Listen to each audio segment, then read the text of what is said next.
ఊరు వెళ్ళాలంటే 100 కిలోమీటర్లు ఉంటుంది. ప్రతి నెల వెళ్ళాలంటే వీళ్ళు ఒక వెహికల్ కట్టించుకొని వెళ్ళాలి. మనిషికి వచ్చి మాకు ప్రతి నెల రేషన్ అనేది ఇక్కడ వస్తే బాగుంటుందండి. మళ్ళీ అక్కడికి పొద్దుట వెళ్ళి సాయంకాలము 10-11 అవుతుంది రాత్రి. ఇబ్బందిగా అవుతుంది. ఆ బియ్యము వెళ్ళాలి సార్. అక్కడికి మొన్నటి నెల ఇవ్వలేదు సార్. దారిలోకి వెళ్ళలేదు సార్. ఇయ్యారు రేకపల్లి వెళ్ళాలి సార్. ఇయ్యాపురం మండలం వెళ్ళే మొన్న ఇబ్బంది అయింది. ఇప్పుడు కూలి చేసుకోలేము సార్. కరెక్ట్గా నడుపుతాం. మళ్ళీ ఈ నెలకని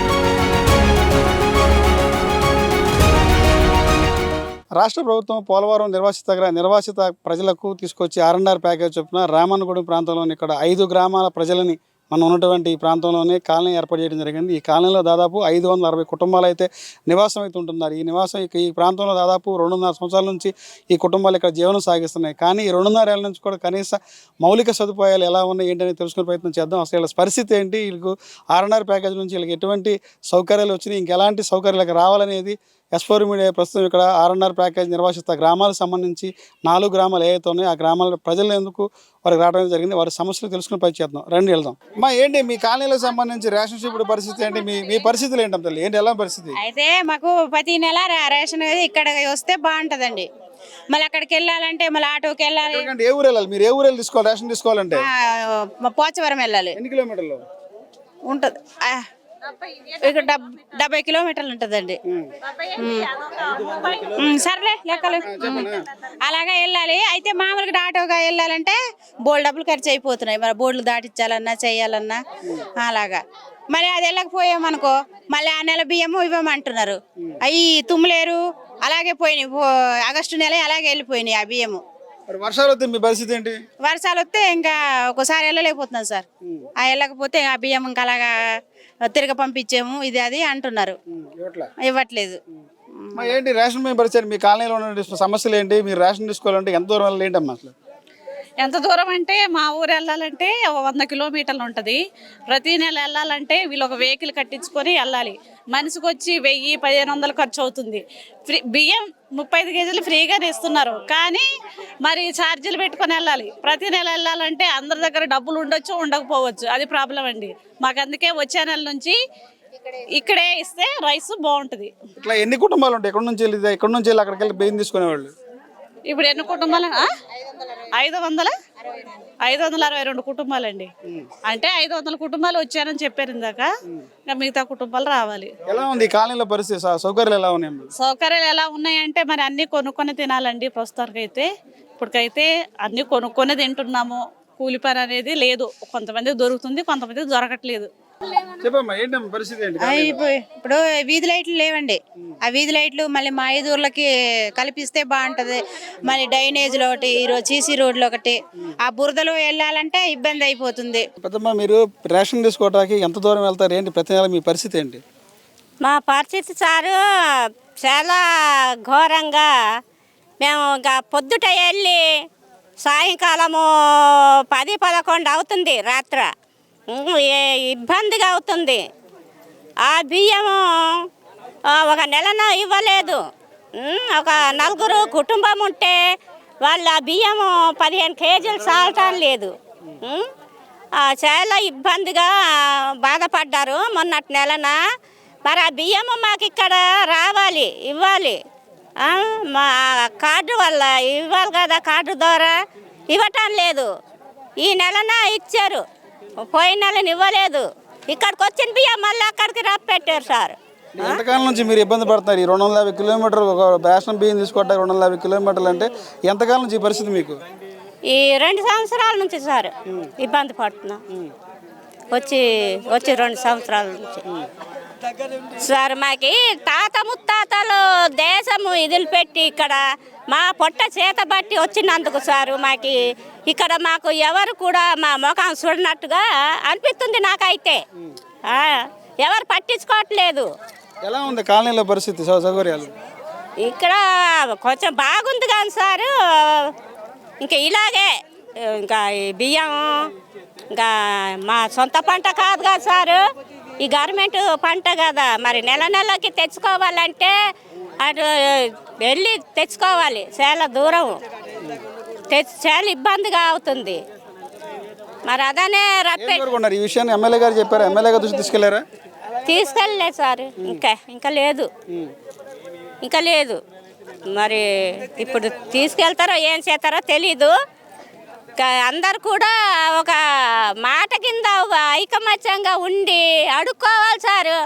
ఒక మనిషి అమ్మా నాకెందుకులే అన్నట్టుగా ఉన్నారు. అలాగుంటే జరగదు కదా సార్. వెళ్ళాలి సార్ అక్కడికి, మొన్నటి నెల ఇవ్వలేదు సార్, దారిలోకి వెళ్ళలేదు సార్. ఇయ్యార్పురం రేకపల్లి వెళ్ళాలి సార్, ఇయ్యార్పురం మండలం వెళ్ళి మొన్న ఇబ్బంది అని మేము పోలీసు వేసుకోలేము సార్, కర్రతో నడుపుతాం. మళ్ళీ ఈ నెల కన్నా ఇక్కడ రానివ్వండి సార్, మాకు పని చేసుకోలేము, మేము చేసుకోలేము సార్. మొత్తం 6గురికి రావట్లేదు సార్ ఇక్కడికి పింఛని. అక్కడికి వెళ్ళి తీసుకోవాలి ప్రతి నెల. 1000 రూపాయలు అవుతున్నాయండి, 1000 కానీ 1200 కానీ అవుతాయి సార్. అలాగా తింటే అందుకే ఈ నెలన వచ్చే నెల అయ్యి కలిపి ఇక్కడికి రప్పించండి సార్. నా పేరు సేచ్ భారత్ అండి. తుమ్లేరు పంచాయతీ కొల్లూరు గ్రామంలో అంగన్వాడీ టీచర్గా పనిచేస్తున్నానండి. మేము ఈ గత జూన్ నెల 7వ తారీఖు వచ్చామండి. మేము వచ్చినప్పటి నుంచి మాకు చాలా ఇబ్బంది అయిపోతుందండి. ప్రతి నెల ప్రాజెక్ట్ మీటింగ్ ఉంటుందండి. ప్రాజెక్ట్ మీటింగ్ వచ్చేసి దానికి వెళ్ళి వస్తాం. అటు వెళ్ళి రావడానికి మళ్ళీ మాకు 1000-1500 అవుతాయండి. కిరాయి కట్టించుకొని వెళ్ళాలి, ఆటో కానీ వేరే వాళ్ళ బండి కానీ. తర్వాత ఏమో మళ్ళీ నెల లాస్ట్లో సెక్టార్ మీటింగ్ ఉంటుందండి. దానికి కబురు పెట్టినప్పుడు దానికి వెళ్ళినా మాకు 1500-2000 ఖర్చు అవుతాయండి. అలాగే మా అంగన్వాడికి సంబంధించి బాలింతలకు కానీ కడుతోటిన వాళ్ళకి కానీ 3 నుంచి 6 నెలల నుంచి 3 సంవత్సరాల పిల్లలకి టీహెచ్ఆర్ ఇచ్చే విషయంలో కానీ, 3 నుంచి 6 సంవత్సరాల పిల్లలు ప్రీ స్కూల్కి వచ్చే పిల్లల విషయంలో కానీ మేము జీసీసీ రేషన్ షాప్ దగ్గర డీలర్ దగ్గర తంబేయాలండి. తంబేసిన తర్వాత మాకు రేషన్ షాప్లో కూడా రైస్ వస్తుందండి పిల్లలకు సంబంధించి, అంగన్వాడీ సంబంధించి. తర్వాత ఏమో మాకు మేము కోరుకునేది ఏంటంటే మాకు అన్ని సౌకర్యాలు మా R&R కాలనీకి సంబంధించి మా గ్రామానికి, మా కొల్లూరు గ్రామానికి అన్నీ ఇటు రాతపూర్వకంగా మార్చేయాలని అధికారులను కోరుకుంటున్నామండి. తర్వాత ఏమో మాకు అంగన్వాడీ బిల్డింగ్ మాకు హ్యాండ్ చేయలేదండి. ప్రస్తుతానికి అద్దె ఇంట్లో నడుపుతున్నాము. అధికారులందరూ స్పందించి ఈ విషయాన్ని తొందరగా మా సమస్యలను పరిష్కరించాలని అనుకుంటున్నామండి. మేము ఎమ్మెల్యే గారి పరిపాలన అంటే కుటుంబ ప్రభుత్వం వచ్చిన తర్వాత చాలా మటుకైతే నాకు తెలిసిన విషయం అయితే మటుకి ఆయనకి నేను ఒకసారి కలవటం కూడా జరిగింది. సిరి బాలరాజు గారికి కొన్ని సమస్యలు కూడాను తీసుకుపోవటం జరిగింది. నేను ఇటీవలనే ఒక వారం రోజుల ముందు సార్ మా కాలనీ ఈ పరిస్థితి ఉంది, ఇట్లా ఉంది, దీని మీద కొద్దిగా ఈ సమస్యలు ఈ రకంగా ఉన్నాయి, దాన్ని దృష్టిలో పెట్టుకొని కొద్దిగా మా కాలనీ దృష్టి పెట్టండి సార్ అని చెప్తే తప్పకుండా ఎంపీటీసీ గారు మీ కాలనీ మీద నేను దృష్టి పెట్టి ఆల్రెడీ నేను పిఓ గారి కలెక్టర్ దృష్టిలో కూడా పెట్టినాం.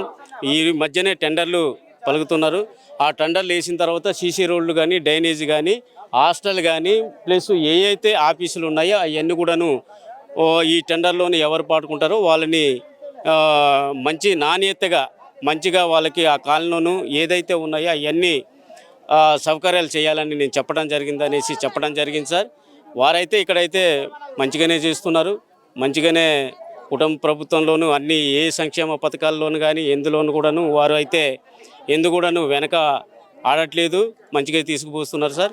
ఇంకోటి ఏంటంటే ఇవాళ మా పెద్ద మనిషి మాట్లాడింది ఏంటంటే, నేను మా కలెక్టరు గారితో మాట్లాడింది ఏంటంటే, పెళ్ళైనటువంటి ఎవరైతే ఉన్నా కట్ ఆఫ్ డేటు మాది 17 సార్. 17కి ఒక్క నెల 2 రోజులు తేడా ఉన్నా కానీ 18 సంవత్సరాల పిల్లలకి ప్యాకేజ్ ఇవ్వలేదు. అలాంటి వాళ్ళు ఇవాళ ఒక పిల్లగాడు, ఒక తండ్రికి 3 పిల్లగాళ్ళు ఉన్నారు, ఒక తండ్రికే వచ్చింది. అలాంటి చాలా ఫ్యామిలీస్ ఉన్నాయి సార్. మీరు మరి వారికి కూడా ప్యాకేజీ ఇప్పిస్తే బాగుంటుంది అనేసి నేను అడిగితే దానికి సమాధానం కలెక్టర్ గారు ఏం చెప్పారంటే, ఇది కేంద్ర ప్రభుత్వ పరిధిలోనూ ఉన్నది కనుక అదైతే నా చేతిలోనైతే లేదు, కానీ నేను ఇంకోటి చేయగలుగుతాను. వారికి ఎవరైతే పెళ్ళైనటువంటి ఎవరైతే ఉన్నారో వారికి ఒక 3 సెంట్లు కానీ ఇచ్చి వాళ్ళకి రాష్ట్ర ప్రభుత్వం ద్వారాగా వాళ్ళకి ఇల్లు కట్టి ఏర్పాటు చేసే బాధ్యత అయితే మటుకు నేను తీసుకుంటాను అనేసి వారు చెప్పడం జరిగింది సార్. సరే దాన్ని కూడా మేము ఒప్పుకున్నాం సార్. సరే అదైనా చేయండి సార్, మంచిది సార్ అని చెప్పినాం సార్. కుటుంబ ప్రభుత్వంలోనూ అన్నీ కూడా సంక్షేమ పథకాలు అన్నీ ఇలాంటివన్నీ ఒకటి మంచిగా సజీవు జరుగుతుంది. ఇక్కడ ఎమ్మెల్యే గారు కూడా మంచి జరుగుతుంది. వాళ్ళను కూడా మేము టచ్లో ఉన్నాము, మంచి బెస్ట్గానే ఉన్నారు సార్. నా పేరు పోసిరెడ్డి సార్. ఇక్కడ ఆరెండాల కాలనీకి వచ్చాము మేము విఆర్పురం మండలం నుంచి. అయితే మాకు ఒక 5 రైతుల దాకా కూడా మంచి పొలాలు రాలేదు సార్. అక్కడేమో మాకు చాలా మంచి పొలాలు, వాటిని చూస్తే మేము ఏమైనా కూడా అవసరమైతే అది చాలా సారవంతమైన నేల అన్నమాట. అలాంటి పొలం వదిలేసుకొని ఇక్కడికి వచ్చి ఇక్కడ కూడా కొంచెం పర్లేదు మంచి పొలాలే. అయితే మాకు ఒక 5 రైతుల వరకు కూడా మాకు ఎలా ఉన్నాయంటే ఆ పొలాలు అసలు మంచిగా లేవు, వరలు ఉన్నాయి. రేపొద్దున కాలు వచ్చి ఆ వరలు కొట్టుకుపోతే లేనటువంటి పరిస్థితులు ఉన్నాయి. ట్రాక్టర్ వెళ్ళదు, తర్వాత బాట సరిగా ఉండదు, ఉసుక నేల అన్నమాట, ఏం పండట్లేదు. కనీసం కౌలు ఇక్కడ మామూలుగా ప్లేన్ ఏరియాలో ఉన్నటువంటి పొలానికైతే కౌలు 30-40 వేలు ఉంది సార్. మాకైతే కౌలుకు తీసుకోవడానికి కూడా రైతులు ముందుకు రానటువంటి పరిస్థితి. తీసుకున్నా కూడా ఒక 5-6 వేలు ఇచ్చేటటువంటి పరిస్థితి. 5-6 వేలు తీసుకుంటే ఈ 3 సంవత్సరాలు కూడా మేము చాలా ఇబ్బందులు పడుతున్నాం సార్. మాకున్న ఎకరమే పొలం, ఎకరన్నర 2 ఎకరాలు అలాగున్నాయి 5 రైతులకి. మా కష్టం అయితే చాలా బాధగా ఉందన్నమాట. ఎందుకు వచ్చాంరా బాబు, అంత మంచి పొలాలు, అంత మంచి వాతావరణం, అంత మంచి ఏరియా వదిలేసి ఇక్కడికి వచ్చి మేము ఈ జీవితాంతం ఉండేటటువంటి ఆధారమైనటువంటి పొలము అసలు బాగోలేదు. అసలు ఇది ఎవరమ్మారు ఏంటి ఇవన్నీ కూడా మేము చాలా పడుతుంటాం సార్. చాలా ఇబ్బందిగా ఉంది. ఆ పొలం దయచేసి అది మార్పించే విధంగా గవర్నమెంట్ వారికి మేము విన్నపం తెలియజేస్తున్నాం సార్. మాకు చెప్పాలంటే చాలా బాధగా ఉందన్నమాట. అదే మేము చాలామందికి చూసినప్పుడు వాళ్ళ పొలాలు మంచిగా ఉన్నాయి, మంచిగా పండుతాయి, రేపొద్దున వ్యవసాయం చేసుకొని ఆ విధంగా వాళ్ళ జీవితాంతం వ్యవసాయంలో కొనసాగించే అవకాశం ఉందన్నమాట. వాళ్ళకి ఏదో ఒక రకంగా హోప్ అనేది ఉంది. అయితే మాకు హోప్ లేదు. ఏం చేయాలి, ఎట్లా చేయాలి, లేదంటే మళ్ళీ అక్కడికే వెళ్ళి మేము ఆశయనే చేసుకొని ఏదో ఒక రకంగా అక్కడే మేము జీవనోపాధి సాగించాలనేటువంటి ఆలోచనకు వస్తుంది సార్. సమస్యలు మీ స్థానికంగా ఉన్నటువంటి ఎమ్మెల్యే గారు కానీ అధికారి గారి దృష్టి తీసుకెళ్లారు మీరు? మేము అధికారుల దృష్టికి మేము మామూలుగా చిన్న అధికారులకి మా గ్రామ పంచాయతీ తరపునటువంటి అధికారుల దృష్టికి తీసుకెళ్ళాము సార్. వాళ్ళు కూడా చేయాల్సిన ఏం లేదు. ఆల్రెడీ ఈ రైతులకి ఇక్కడ ఉన్నటువంటి ఎవరైతే అమ్మారో వాళ్ళ రైతులకి డబ్బులు పడిపోయినాయి, చేయడానికి లేదు అని వాళ్ళు చెప్పడం జరిగింది. అంతకు మించి ముందుకు వెళ్ళలేనటువంటి పరిస్థితులు, మేము నిరాశతో ఉన్నాం సార్. చాలా బాధగా ఉంది.